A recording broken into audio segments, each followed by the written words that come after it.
Good morning. I'm Manuela Montagnana, the Vice President of Human Resources for EMEA at ADP.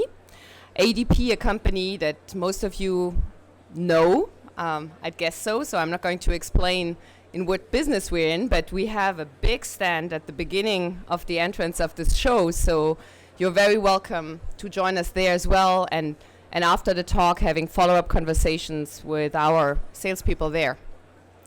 So I'm an HR professional. I'm not a technology expert. So I'm going to share with you my vision of how our HR field, our domain, is going to evolve over probably not the next years, but immediately, because there's such an important change in the landscape that we are facing today.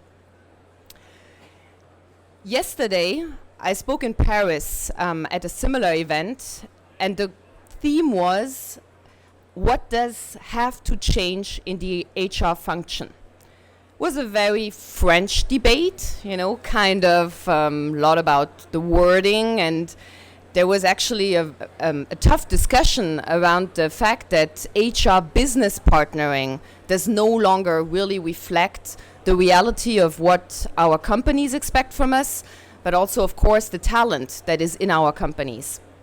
And we will speak about it later, but I'm not sure if you're familiar with it. There is more and more new titles that come up in the HR world.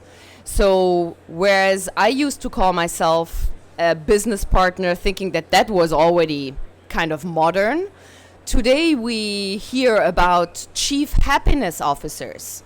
We hear about the head of engagement.